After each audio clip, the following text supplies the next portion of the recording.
السلام علیکم، اسماعیل اردو سٹوریز میں خوش آمدید۔ ناظرین، آج کی کہانی ایک ایسے انسان کی ہے جس نے جھوٹ کو وقتی سہارا سمجھا، مگر آہستہ آہستہ وہی جھوٹ اس کی زندگی پر ایسا سایہ بن گیا کہ روشنی کہیں کھو گئی۔ یہ داستان ہمیں بتاتی ہے کہ جھوٹ صرف ایک لفظ نہیں بلکہ ایک ایسی آگ ہے جو انسان کے رشتے، عزت، سکون اور ایمان سب کچھ جلا کر رکھ دیتی ہے۔ تو قصہ کچھ یوں ہے کہ ایک زمانے میں ایک شہر تھا جس کا نام صداقت نگر تھا۔ اس شہر کی پہچان سچائی، دیانت اور اعتماد تھی۔ لوگ ایک دوسرے پر بھروسہ کرتے تھے، کاروبار زبانی وعدوں پر چلتے تھے، اور اگر کوئی بات کہہ دیتا تو اسے لکھنے کی ضرورت نہ پڑتی۔ اسی شہر میں ایک نوجوان رہتا تھا جس کا نام ارسلان تھا۔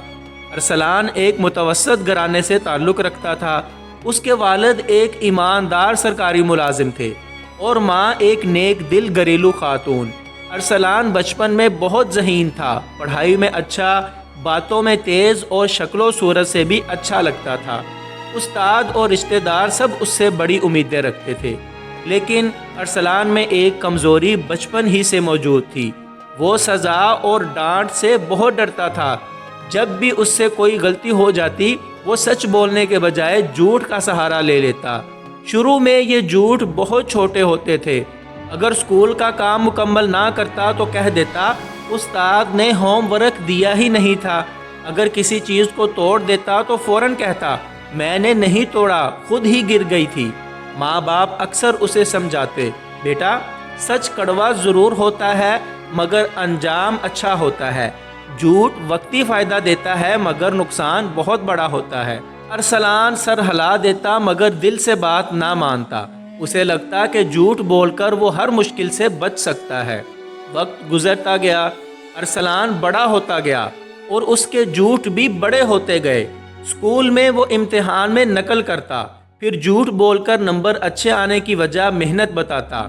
استاد اس پر فخر کرتے، والدین خوش ہوتے، مگر یہ سب ایک جھوٹ کی بنیاد پر کھڑا تھا۔ کالج پہنچتے پہنچتے ارسلان جھوٹ میں ماہر ہو چکا تھا۔ اب وہ صرف غلطی چھپانے کے لیے نہیں بلکہ فائدہ حاصل کرنے کے لیے بھی جھوٹ بولنے لگا۔ وہ دوستوں کے سامنے اپنی حیثیت بڑھا چڑھا کر بیان کرتا، کبھی خود کو امیر ثابت کرتا، کبھی با اثر لوگوں سے تعلق جوڑ دیتا۔ دوست اس سے متاثر ہوتے مگر حقیقت کچھ اور تھی۔ ایک دن ارسلان کو ایک اچھی نوکری کا موقع ملا۔ انٹرویو میں اس نے اپنی قابلیت، تجربے اور ڈگری کے بارے میں کئی جھوٹ بول دیے۔ اللہ کا کرنا ایسا ہوا کہ اسے نوکری مل گئی۔ اس دن وہ بہت خوش تھا اور دل ہی دل میں سوچ رہا تھا، دیکھا جھوٹ نے پھر کام کر دکھایا۔ نوکری کے ابتدائی دنوں میں وہ بڑی چالاکی سے کام چلاتا رہا۔ جہاں علم نہ ہوتا وہاں باتوں سے کام نکال لیتا، مگر جھوٹ کا مسئلہ یہ ہے کہ اسے قائم رکھنے کے لیے مزید جھوٹ بولنے پڑتے ہیں۔ آہستہ آہستہ ارسلان ایک ایسے جال میں پھنس گیا جسے اس نے خود بنا تھا۔ دفتر میں ایک اہم پروجیکٹ آیا۔ ارسلان نے خود کو ماہر ظاہر کیا، حالانکہ اسے اس کام کا پورا علم نہ تھا۔ اس نے وقت مانگا، پھر بہانے، پھر جھوٹ۔ آخر کار وہ دن آ گیا جب سچ سامنے آنا تھا۔ پروجیکٹ ناکام ہو گیا اور کمپنی کو نقصان اٹھانا پڑا۔ تحقیقات ہوئیں، سوالات اٹھے اور ایک ایک کر کے ارسلان کے جھوٹ بے نقاب ہونے لگے۔ اس کی جعلی قابلیت، غلط دعوے، سب کچھ سامنے آ گیا۔ نتیجہ یہ نکلا کہ اسے نوکری سے نکال دیا گیا۔ دفتر میں اس کی عزت خاک میں مل گئی۔ یہ پہلا بڑا دھچکا تھا مگر انجام ابھی باقی تھا۔ نوکری چھوٹنے کے بعد ارسلان نے گھر میں بھی جھوٹ بولے۔ اس نے کہا کمپنی بند ہو گئی تھی اس لیے نوکری گئی۔ والدین نے اس پر یقین کر لیا مگر دل ہی دل میں وہ ٹوٹ چکا تھا۔ اب اس کی راتیں بے سکونی میں گزرتی۔ اسے ڈر لگتا کہ کہیں اس کے والدین کو سچ معلوم نہ ہو جائے۔ اسی دوران اس کی منگنی ہو گئی۔ لڑکی ایک شریف اور سچ بولنے والی تھی۔ ارسلان نے اس کے سامنے بھی خود کو کچھ اور ہی ظاہر کیا۔ اچھی نوکری، روشن مستقبل، سب جھوٹ۔ لڑکی اور اس کے گھر والے اس پر بھروسہ کر بیٹھے۔ شادی کے بعد حقیقت چھپانا اور مشکل ہو گیا۔ اخراجات بڑھ گئے، آمدنی نہ تھی، ارسلان نے ادھار لینا شروع کیا، پھر جھوٹ پر جھوٹ بولنے لگا۔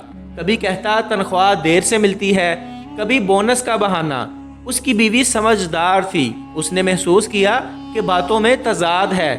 ایک دن اس نے نرمی سے پوچھ لیا، آپ سچ کیوں نہیں بتاتے؟ مسئلہ کیا ہے؟ ارسلان کے پاس موقع تھا کہ وہ سچ بول دے، مگر عادت نے اسے جھوٹ بولنے پر مجبور کر دیا۔ اس نے بات گما دی۔ یہی وہ لمحہ تھا جب اس رشتے میں دراڑ پڑ گئی۔ وقت کے ساتھ ساتھ جھوٹ کا بوجھ بڑھتا گیا، قرض خواہ دروازے پر آنے لگے، دوست ایک ایک کر کے دور ہو گئے اور بیوی کا اعتماد ٹوٹنے لگا۔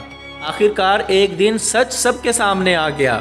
بیوی کے گھر والوں کو حقیقت معلوم ہوئی، والدین کو بھی سب پتہ چل گیا۔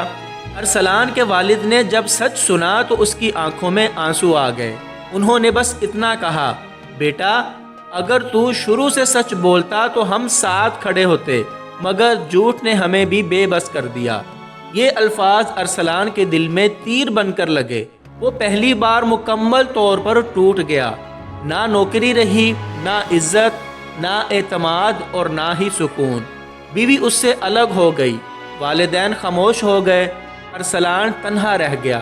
مگر اس تنہائی میں اسے سوچنے کا موقع ملا۔ وہ اپنی پوری زندگی پر نظر ڈالنے لگا۔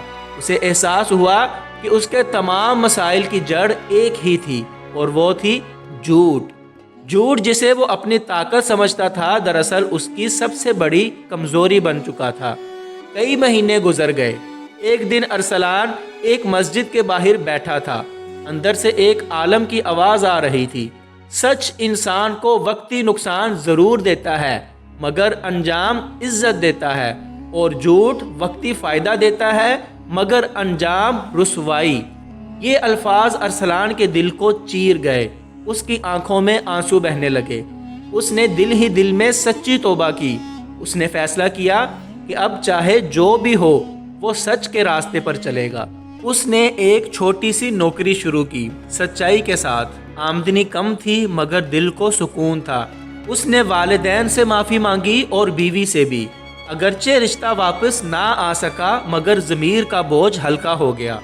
وقت کے ساتھ ساتھ لوگ اس کی بدلی ہوئی عادت دیکھنے لگے۔ جو بات ہوتی صاف صاف کہہ دیتا۔ آہستہ آہستہ اعتماد واپس آنے لگا، عزت لوٹنے لگی، اور سب سے بڑھ کر دل کا سکون واپس آ گیا۔ ارسلان اب اکثر نوجوانوں کو نصیحت کرتا کہ جھوٹ ایک ایسا قرض ہے جو سود سمیت واپس آتا ہے۔ جتنا جلد سچ بول دو اتنا ہی بہتر ہے۔ تو اس کہانی سے ہمیں یہ سبق ملتا ہے، جھوٹ وقتی فائدہ دے سکتا ہے مگر اس کی قیمت بہت بھاری ہوتی ہے۔ یہ انسان کے رشتے، عزت اور سکون چھین لیتا ہے۔